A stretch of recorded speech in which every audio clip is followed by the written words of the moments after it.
Pollution of water and air. Pollution means क्या होता है? गंदगी, प्रदूषण जिसे आप कहते हैं। ठीक, इसमें सबसे पहले आपका दिया हुआ है नेचुरल रिसोर्स। नेचुरल रिसोर्स किसे कहते हैं? वो रिसोर्स जो हमें नेचर से मिलते हैं। ठीक है, फ्री ऑफ कॉस्ट मिल रहा है, हमें कुछ नहीं देना पड़ रहा। जैसे वाटर हो गया, सॉइल हो गया, एयर हो गया, सनलाइट हो गई, ये सारे रिसोर्सेज ऐसे हैं जो हमें नेचर से मिल रहे हैं, इसलिए हम इन्हें नेचुरल रिसोर्स कहते हैं।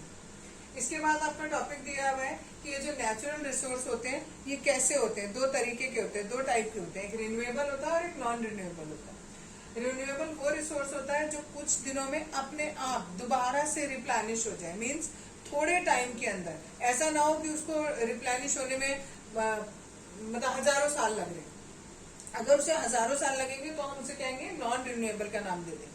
और ये जो रिप्लेनिश हो जा रहे हैं बहुत शॉर्ट टाइम में, उसको हम क्या कहेंगे? रिन्यूएबल रिसोर्स कहेंगे। जैसे हमारा वाटर जो है वो एक रिन्यूएबल रिसोर्स है, क्योंकि आपको पता है वाटर साइकिल चलती रहती है, तो जो वाटर है वो रिन्यू होता रहता है और बहुत जल्दी जल्दी होता रहता है, तो इसको हम रिन्यूएबल रिसोर्स कहेंगे।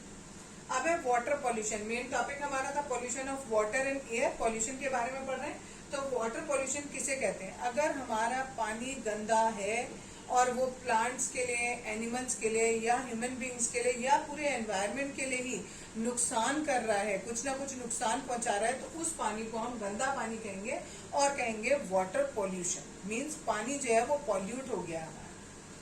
पॉल्यूटेंट्स या वाटर पॉल्यूटेंट किसे कहते हैं? जिन चीजों की वजह से पानी गंदा हुआ है, यानी पानी में जो हमारी इम्प्योरिटीज है, उन इम्प्योरिटीज को हम क्या कहेंगे? पॉल्यूटेंट कहेंगे। इसीलिए लिखा है the impurities present in water. पानी के अंदर जितनी भी गंदगी होंगी उसे वाटर पॉल्यूटेंट कहेंगे। अगर आपसे पूछा जाए एयर पॉल्यूटेंट, तो एयर में जितनी इम्प्योरिटीज होंगी उसको एयर पॉल्यूटेंट कहेंगे। आगे है main causes of water pollution. Water pollution mainly किस वजह से होता है? सबसे पहला है लिखा है सीवेज। सीवेज में क्या होता है? जितना हमारा नाली का, घर का, वॉशरूम का जितना भी पानी होता है वो सारा का सारा पानी जाकर कहाँ मिलता है? नदियों में। अगर हमने उस पानी को बिना साफ किए ऐसे के ऐसे ही नदी में मिला दिया तो सारी नदी जो है वो पॉल्यूट हो जाएगी। ठीक है, तो हमें क्या करना होता है? जितना भी ये सीवेज का पानी होता है, जितना भी वेस्ट वाटर हमारे घर से निकलता है, इस पानी को हमें पहले ट्रीट करना पड़ता है, यानी उसको 2, 3, 4 बार हमें साफ करना पड़ता है और साफ करने के बाद हम उसे नदी में मिला सकते हैं। अगर हमने उसे साफ नहीं किया तो वो पॉल्यूशन करेगा और उससे वाटर पॉल्यूशन हो जाएगा। तो यहाँ पहला कारण आ गया सीवेज। दूसरा दिया है इंडस्ट्रियल वेस्ट, यानी इंडस्ट्री से जो वेस्ट निकल रहा है। जितने भी इंडस्ट्रीज होती हैं, कोई भी बड़ी इंडस्ट्री है, उसमें कोई भी चीज बन रही है, तो ऑब्वियसली वहां पर जितना भी वेस्ट प्रोडक्ट उसका होगा वो सारा का सारा एज इट इज बड़े बड़े नालों में या कभी कभी डायरेक्टली नदियों में बहा दिया जाता है। वो नालों के थ्रू होके भी कहाँ पहुंचता है? नदी में ही पहुंचता है। तो सेम चीज जैसे सीवेज का था, अगर हम उसको साफ नहीं करेंगे, बिना साफ किए हम ऐसे ही नदी में मिला देंगे तो हमारा वाटर पॉल्यूट हो जाएगा। तो वाटर पॉल्यूट ना हो इसके लिए हमें क्या करना पड़ेगा? इस जो भी इंडस्ट्रियल वेस्ट हमारा निकल रहा है उसको पहले ट्रीट करना पड़ेगा, पहले साफ करना पड़ेगा, उसके बाद हम उसे पानी नदी में मिलाएंगे तो वो हमारा पॉल्यूशन ना के बराबर या थोड़ा कम करेगा। नेक्स्ट है फर्टिलाइजर एंड पेस्टिसाइड्स। जब हम खेती करते हैं, किसी क्रॉप को उगाते हैं, तो वो क्रॉप हमारी बहुत अच्छी हो उसके लिए हम उसमें फर्टिलाइजर्स और पेस्टिसाइड्स डाल देते हैं। जो पेस्टिसाइड्स होते हैं वो पेस्ट से बचाने के लिए होते हैं, वो क्रॉप को नुकसान नहीं करते हैं। केवल जो पेस्ट होते हैं वो फिर क्रॉप के आसपास नहीं आते हैं या वो उस क्रॉप को नहीं खाते। लेकिन जब बारिश होती है तो ये फर्टिलाइजर्स और ये पेस्टिसाइड्स उस पानी में घुलकर पानी के साथ साथ बहकर नदी के अंदर आ जाते हैं और नदी को पॉल्यूट कर देते हैं। ठीक है, नेक्स्ट है यूट्रिफिकेशन। ये 3 मैंने आपको कारण बताए पॉल्यूशन के, एक सीवेज, एक इंडस्ट्रियल वेस्ट और एक फर्टिलाइजर एंड पेस्टिसाइड्स। ठीक है, एक और होता है दैट इज हॉस्पिटल वेस्ट। ठीक है, हॉस्पिटल वेस्ट जो होता है वो भी हमारा सेम चीज, जैसे इंडस्ट्री में से वेस्ट निकल रहा है वैसे ही हॉस्पिटल में से जितना वेस्ट निकलता है, अगर हम उसको भी ट्रीट नहीं करेंगे और उसको भी डायरेक्टली हम नदियों में मिला देंगे तो उससे भी हमारा पानी पॉल्यूट हो जाएगा। अब इस पॉल्यूशन की वजह से क्या हो रहा है? ये यूट्रिफिकेशन हो रहा है। ये यूट्रिफिकेशन होता क्या है? यूट्रिफिकेशन क्या होता है? Enrichment of water by nutrients which lead to excessive plant growth. कह रहे हैं पानी के अंदर वो वाला न्यूट्रिएंट बहुत ज्यादा आ जाता है। किसकी वजह से आ रहा है वो न्यूट्रिएंट? इस गंदगी की वजह से। कोई एक ऐसा न्यूट्रिएंट बहुत ज्यादा आ रहा है जिसमें जो खराब प्लांट्स है उनकी ग्रोथ बहुत ज्यादा पानी के अंदर बढ़ती जा रही है। प्लांट ग्रोथ बढ़ती जा रही है और वहां पर ऑक्सीजन का लेवल, पानी के अंदर जो ऑक्सीजन का लेवल है वो कम होता चला जा रहा है। ठीक है, इस प्रोसेस को हम यूट्रिफिकेशन कहते हैं। क्लियर इतना? आज बताऊंगी पोर्टेबल वाटर। ठीक है, पोर्टेबल वाटर क्या होता है? वो वाटर जो सुटेबल होता है ड्रिंकिंग के लिए, यानी जो आप पीने के लिए इस्तेमाल करते हो उस पानी को हम पोर्टेबल वाटर कहते हैं। लेकिन ये जो पोर्टेबल वाटर है, ठीक है, ये जो पोर्टेबल वाटर है इसको हम क्या करेंगे, ये कैसे बनाएंगे हम पोर्टेबल? क्योंकि जो मैंने आपको बताया था कि जो फ्रेश वाटर है वो बहुत कम है। पूरे हमारे अर्थ के प्लेनेट पे 3/4 एरिया में वाटर है, लेकिन उसमें से बहुत केवल 1% पानी ही, ठीक है, 1% वाटर जो है वो केवल कैसा है? फ्रेश वाटर है जिसे आप पी सकते हो, और वो भी पूरा पीने के लायक नहीं है। ठीक है, तो उसको पीने के लायक हम कैसे बना सकते हैं? ये बहुत सारे मेथड्स दिए।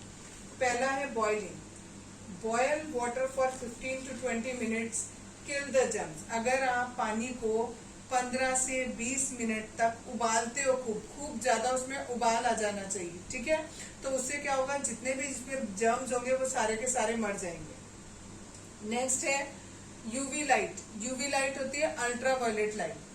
कुछ आपके वो अगर किसी पानी में अगर आप सन की अल्ट्रा वायलेट रेस पास कर दो तो उसमें जितने भी जर्म्स होंगे वो सारे के सारे मर जाएंगे, बिकॉज वो जो लाइट होती है वो बहुत ही ज्यादा उसकी पावर होती है और वो जितने भी उसमें जर्म्स होंगे उन सबको वो मार देंगे। नेक्स्ट है रिवर्स ऑस्मोसिस। ये आप सबके घर में आजकल है, दैट इज कॉल्ड आरओ। ठीक है, रिवर्स ऑस्मोसिस अधिकतर सबके घर में होता है आरओ पीने के लिए। और हम क्या कर रहे हैं, उसमें जो भी पानी टैप वाटर आ रहा है उस पानी को हम पोर्टेबल बना रहे हैं। कैसे बना रहे हैं? उस आरओ के अंदर क्या होता है, एक सेमी परमिएबल मेम्ब्रेन होती है। सेमी परमिएबल मेम्ब्रेन एक ऐसी मेम्ब्रेन होती है, जाली के जैसी होती है, जैसे चाय की छन्नी होती है बच्चों, इस तरीके का है। इसमें इस तरीके से खूब सारे आपके छोटे छोटे छेद होते हैं।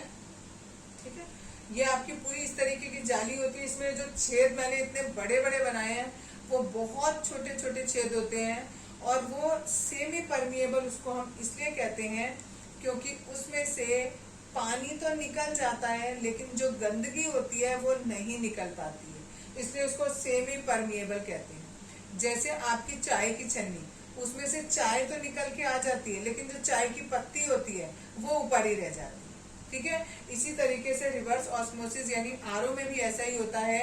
उसमें जो फिल्टर्स लगे होते हैं उस फिल्टर में सेमी परमिएबल मेम्ब्रेन होती है जिसमें से पानी तो आराम से पास आउट हो जाता है, लेकिन जो इम्प्योरिटीज होती हैं वो उसी जाली में फंस जाती है। ठीक है, तो रिवर्स ऑस्मोसिस से हमने क्या किया, water is pass through a special membrane called semi permeable in which water can pass through but not impurities. पानी पास हो गया लेकिन इम्प्योरिटीज पास नहीं हुई, उसको हम कहते हैं रिवर्स ऑस्मोसिस प्रोसेस। ठीक है, नेक्स्ट है क्लोरीनेशन, यानी आपने पानी के अंदर क्लोरीन गैस मिला दी। क्लोरीन गैस मिलाने से जितने भी उसके अंदर बैक्टीरिया या जर्म्स होंगे वो सारे के सारे मर जाएंगे। अब ये आपने पानी को ट्रीट कर लिया, आपने इसे पानी को पीने लायक बना लिया।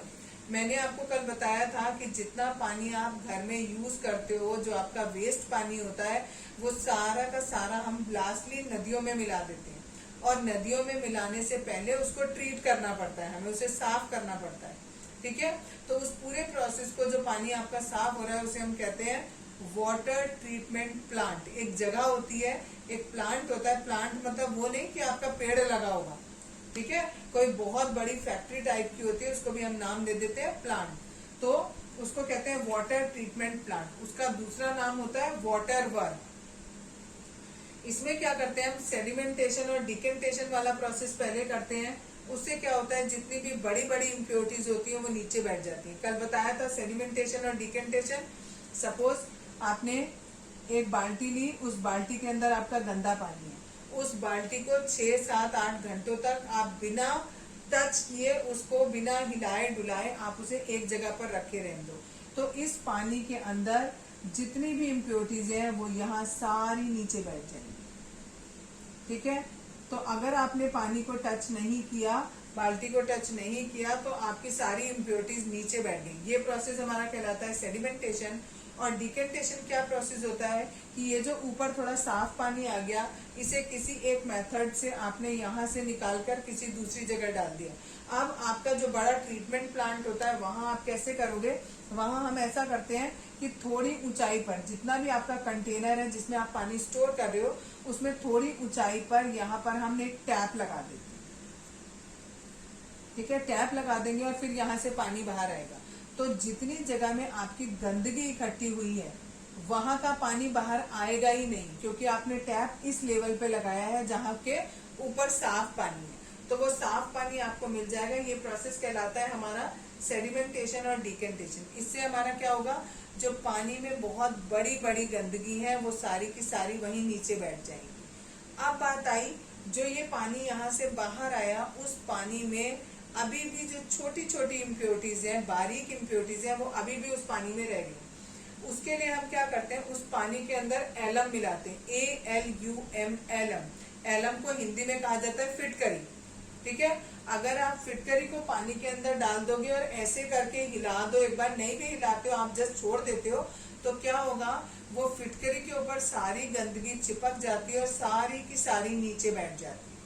ठीक है, तो इस तरीके से जो छोटे छोटे पार्टिकल्स थे वो भी हमने सारे के सारे नीचे बैठा दिए। यहाँ लिखा भी है, alum is added to water to separate smaller particles by making them heavier so that they settle down. जितने गंदगी के पार्टिकल थे जो बहुत छोटे छोटे थे, वो सारे के सारे भारी हो गए। किससे भारी हो गए, ड्यू टू एलम।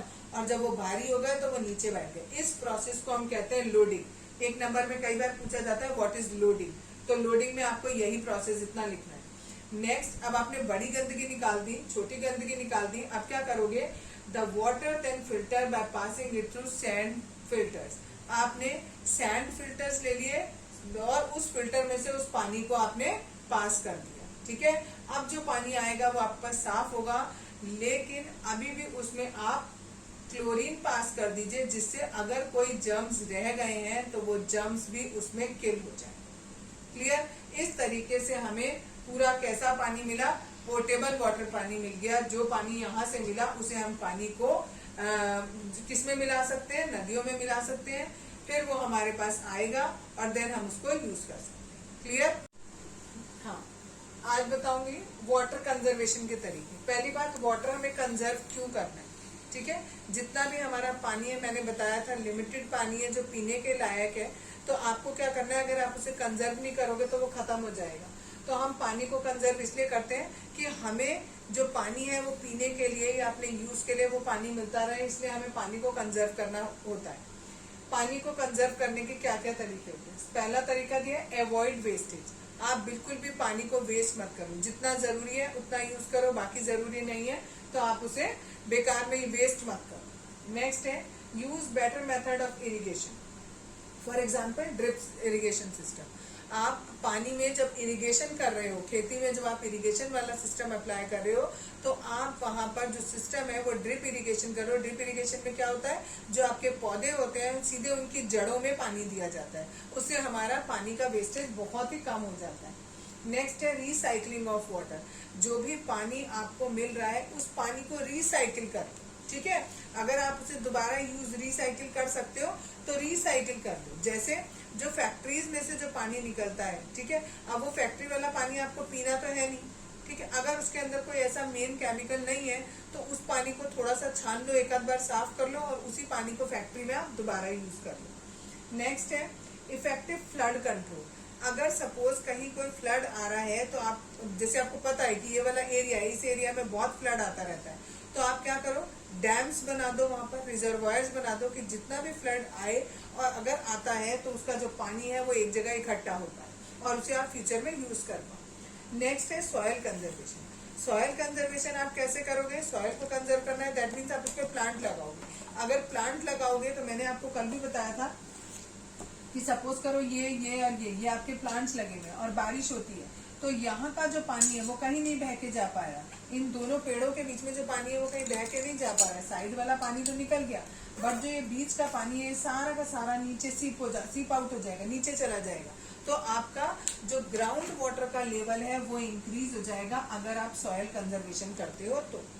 नेक्स्ट है treating sewage and factory waste. जितना भी हमारा सीवेज का वेस्ट है या जितना हमारा फैक्ट्री का वेस्ट है, उस पूरे वेस्ट को पहले आप ट्रीट कर लो, उसके बाद आप उसे नदियों में मिलाओ। नेक्स्ट है use biodegradable fertiliser and pesticide. बताया था आपको कि जो क्रॉप्स होती हैं उन क्रॉप को अच्छा ग्रो करने के लिए हम उसके अंदर फर्टिलाइजर और पेस्टिसाइड डाल देते हैं। जब बारिश होती है तो वो फर्टिलाइजर्स और पेस्टिसाइड्स पानी में मिलकर नदियों में मिल जाते हैं। तो वो कह रहे हैं आप ऐसा फर्टिलाइजर या ऐसा पेस्टिसाइड यूज करो जो बायोडिग्रेडेबल हो। जब वो बायोडिग्रेडेबल होगा तो वो इतना हार्मफुल नहीं होगा। नेक्स्ट है वाटर हार्वेस्टिंग, यानी वाटर को स्टोर कर लो। सपोज आपकी बारिश आती है तो उस पानी को कहीं आप स्टोर करके रख लो। तो ये सारे तरीके हैं methods of conservation of water, water को कंजर्व करने के तरीके। पानी में हम यहीं तक पढ़ेंगे। इसके आगे नेक्स्ट दिया है आपकी बुक में एयर। एयर में क्या क्या चीजें मेन होती हैं पहले दिया है। देखो एयर हमें पता है air is a mixture of gases. Air में बहुत सारी तरीके की गैसेज होती हैं जिसमें से सबसे ज्यादा कंटेंट नाइट्रोजन का है, दैट इज 78% नाइट्रोजन है, ऑक्सीजन 21% है और कार्बन डाइऑक्साइड 0.03% है। और बाकी कुछ कुछ छोटे मोटे चीजें और भी गैसेज हैं और भी कुछ कुछ पार्टिकल है, जैसे डस्ट पार्टिकल होते हैं, वाटर वेपर्स होती हैं, लेकिन वो बहुत ही कम मात्रा में है। एयर पॉल्यूटेंट किसे कहते हैं? जो भी चीज ऐसी है जो एयर को पॉल्यूट कर रही है उसे हम एयर पॉल्यूटेंट कहेंगे। ठीक है, जो पॉल्यूशन फैला रही है। और पॉल्यूशन हो गया, एयर पॉल्यूट हो गई तो दैट इज एयर पॉल्यूशन। ठीक, causes of air pollution. Air pollution किससे होता है? कोई भी चीज आप अगर जलाओगे तो ऑब्वियसली उससे धुआं होगा तो क्या होगा? वो एयर पॉल्यूट होगी आपकी। तो इन्होंने कहा अब अगर आप फॉसिल फ्यूल्स को जला रहे हो या फिर आप वुड को जला रहे हो, ऐसा कोई भी काम कर रहे हो जिसमें से धुआं निकल रहा है, तो वो आपकी एयर को पॉल्यूट कर देगा। अब ये आपके लिए नया है, that is SPM। SPM is suspended particulate matter. इसके जो पार्टिकल्स होते हैं, ऐसा होता है जैसे आप जब कभी कोई फॉसिल फ्यूल जलाते हो तो उसमें छोटे छोटे बहुत ही छोटे पार्टिकल्स होते हैं। इतने छोटे पार्टिकल होते हैं वो कि अगर आप उन्हें छानोगे ना तो वो छन्नी में से भी बाहर निकल जाएंगे। ठीक है, तो उनको हम सस्पेंडेड पर्टिकुलेट मैटर कहते हैं। कई बार क्या होता है, ये इतने छोटे, जैसे फाइन पार्टिकल्स ऑफ सीमेंट होता है। सीमेंट देखा आप लोगों ने, सीमेंट का पाउडर होता है, उसके पार्टिकल्स इतने बारीक होते हैं कि अगर आप मतलब अगर आपने एक बार पूरा सफाई कर दिया सीमेंट का, साफ कर दिया, कहीं सीमेंट गिरा हुआ है आपने साफ कर दिया, लेकिन उसके बावजूद भी आपको वहां पर सीमेंट के ट्रेसेस मिल जाएंगे। तो वो जो बारीक पार्टिकल्स होते हैं उनको हम कहते हैं सस्पेंडेड पर्टिकुलेट मैटर। और ये जो सस्पेंडेड पर्टिकुलेट मैटर होते हैं, जब हम सांस लेते हैं तो हमारे नाक के अंदर जो बाल होते हैं, नॉस्ट्रिल्स में जो बाल होते हैं, वो बाल क्या करते हैं, ये जो पॉल्यूटेंट्स होते हैं इनको हमारी नाक में नहीं जाने देते। लेकिन ये जो सस्पेंडेड पर्टिकुलेट मैटर होते हैं, इसके पार्टिकल इतने छोटे होते हैं कि वो हमारी नाक के अंदर चले जाते हैं और हम उसे इनहेल कर लेते हैं। अगर ऐसे ही सस्पेंडेड पर्टिकुलेट मैटर हम इनहेल करते गए तो हमें क्या होगा? हमें कोई भी प्रॉब्लम, रेस्पिरेटरी प्रॉब्लम हो सकती है, सांस की प्रॉब्लम हो सकती है। और ये इतने छोटे पार्टिकल्स हैं, कई बार ये क्या करते हैं, पेड़ के ऊपर, पेड़ की जो लीफ होती है उस लीफ के ऊपर जाकर चिपक जाते हैं। और जब वो फोटोसिंथेसिस कर रहा होता है पौधा या लीफ, तो उसमें वो पार्टिसिपेट करते हैं, इंटरफेयर करते हैं। और कहने का मतलब ये कि जो भी वो खाना बनाते हैं उसमें भी वो पार्टिकल्स आ जाते हैं। और जब वो खाना हम या कोई जानवर खाता है तो ये सस्पेंडेड पर्टिकुलेट मैटर उन इंसानों में या उन जानवरों में भी चले जाते हैं, जो आगे चलकर उनको कोई भी प्रॉब्लम क्रिएट कर सकते हैं। ठीक है, नेक्स्ट दिया है कार्बन मोनोऑक्साइड। ये कार्बन मोनोऑक्साइड क्या होती है? कार्बन मोनोऑक्साइड सबसे डेंजरस पॉल्यूटेंट है एयर का। अगर ये कार्बन डाइऑक्साइड हम ज्यादा इनहेल कर लें तो ये हमारे शरीर के अंदर जो ऑक्सीजन होती है उसके साथ मिल जाती है, और कई बार ये हमें और ऑक्सीजन इनहेल नहीं करने देती, जिसकी वजह से हमारी डेथ भी हो सकती है। तो ये कार्बन मोनोऑक्साइड, इसको मोनोऑक्साइड बोलते हैं, बहुत ज्यादा हार्मफुल होती है। ठीक, अब लिखा भी है मैंने, इट मिक्सेस विद ब्लड, वो ब्लड के साथ मिक्स हो जाएगी और प्रिवेंट करेगी कि हमें ऑक्सीजन नहीं कैरी करने देगी। इट इज प्रोड्यूस, ये कब प्रोड्यूस होती है? कार्बन मोनोऑक्साइड प्रोड्यूस कब होगी? जब भी आप कोई फ्यूल जलाओगे तो उस फ्यूल में अगर थोड़ा सा भी पार्ट उसका अनबर्न्ड रह गया, थोड़ा सा भी पार्ट का ये मतलब नहीं है कि सपोज करो ये आपका कोई कागज था, इसको आप जला रहे थे और इतना पार्ट रह गया, नहीं, ये वाला मतलब नहीं है मेरा कहने का। कहने का मतलब ये है कि जब आपने इसे जलाया, पूरा कागज जल गया, कागज के अंदर जितनी भी चीजें होती हैं वो भी कंप्लीटली जलनी चाहिए, ठीक है। थोड़ा बड़े हो गए तो और अच्छे से क्लियर होगा आपको। इसके अंदर कुछ कुछ पार्टिकल्स ऐसे होते हैं जो अनबर्न्ड रह जाते हैं, वो कार्बन पार्टिकल्स होते हैं जो अनबर्न्ड रह जाते हैं।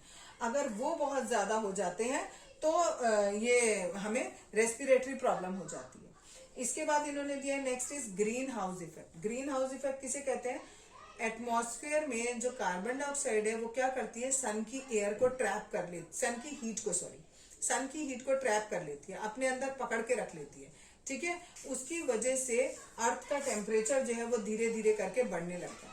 केवल इतना प्रोसेस कि कार्बन डाइऑक्साइड गैस ने सन की हीट को अपने अंदर ट्रैप कर लिया, इतने प्रोसेस को हम ग्रीन हाउस इफेक्ट कहते हैं। और उसने ट्रैप कर लिया, उसकी वजह से सारा एटमॉस्फेयर का टेम्परेचर बढ़ गया, उसे हम ग्लोबल वार्मिंग कहते हैं, ठीक है। Next is green house gases.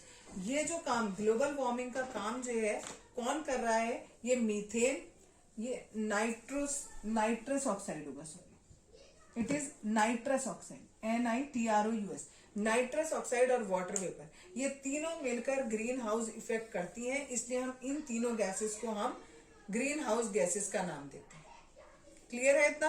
बाकी कुछ रह गया है थोड़ी चीजें, वो कल बताऊंगा। अब नेक्स्ट है हमारा सल्फर डाइऑक्साइड। सल्फर डाइऑक्साइड का फॉर्मूला SO2 होता है। ये बहुत ही पॉइजनस होता है। इट अफेक्ट्स आवर लंग्स, ठीक है, ये हमारे लंग्स को इफेक्ट करता है, ठीक। अगर ये सल्फर डाइऑक्साइड ऑक्सीजन के साथ जब मिल जाता है तो सल्फर ट्राइऑक्साइड बनाता है। ये सल्फर ट्राइऑक्साइड जो हवा में वेपर वो होता है, वाटर वेपर होता है, या जो मतलब हाँ, हवा में जो वाटर वेपर होता है उससे मिलकर H2SO4 बनाता है। It is a sulphuric acid. ये एसिड एटमॉस्फेयर में रहता है और जब बारिश होती है तो ये उस एसिड के साथ मिल जाती है, कौन? बारिश, और बन जाती है एसिड रेन। ये एसिड रेन जो है ये बहुत ज्यादा डैमेज करती है बिल्डिंग्स को और कोरोड कर देती है मेटल के स्ट्रक्चर को। जितने मेटल के स्ट्रक्चर होंगे उनको कोरोड कर देगी, क्योंकि जो मेटल होता है वो एसिड के साथ रिएक्ट कर देगा।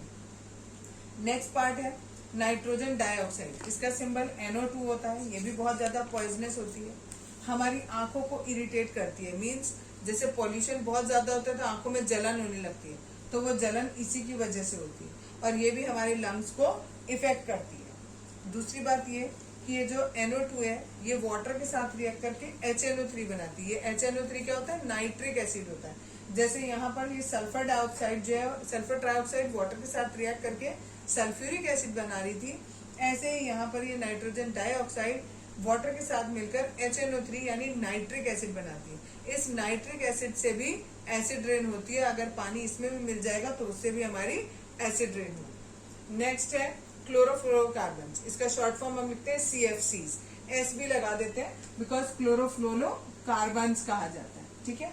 ये अधिकतर यूज होते हैं फ्रिज में, एसीज में, लेकिन ये हमारे लिए बहुत ज्यादा नुकसानदेह होते हैं। जितना ज्यादा हम ये CFCs यूज करेंगे उतना ज्यादा इनमें से ऐसी गैस निकलती है जो ओजोन लेयर को डिप्लीट कर रही है। अगर धीरे धीरे करके वो ओजोन लेयर अगर हमारी डिप्लीट हो गई तो उस पोर्शन को हम कहेंगे ओजोन होल। जैसे आपने सुना भी होगा कि ओजोन होल हो रहा है, एक्चुअली वो पूरा होल नहीं हुआ है, बट वहां की लेयर बहुत ज्यादा पतली हो गई है। अगर ओजोन की लेयर इतनी मोटी थी तो सोचो किसी जगह पर ओजोन की लेयर जो है वो केवल इतनी रह गई है, तो इसलिए उसको ओजोन होल कहा गया है। नेक्स्ट टॉपिक है that is lead. A lead compound is added to petrol to prevent engines from knocking. Engine के अंदर एक प्रोसीजर होता है जिसे नॉकिंग कहा जाता है। उस नॉकिंग को रोकने के लिए ये लेड मिलाया जाता है। लेकिन जब आपका गाड़ी चलती है और इंजन वर्क करता है और उससे जो धुआं निकलता है उसमें ये जो लेड होता है, जब ये भी साथ में होता है वो भी धुएं के साथ निकलता है, और जब हम सांस लेते हैं तो वो इनहेल होकर हमारे शरीर के अंदर जाता है, जिसकी वजह से मेंटल डिसऑर्डर या ब्रेन में कोई भी डैमेज हो सकता है। क्लियर?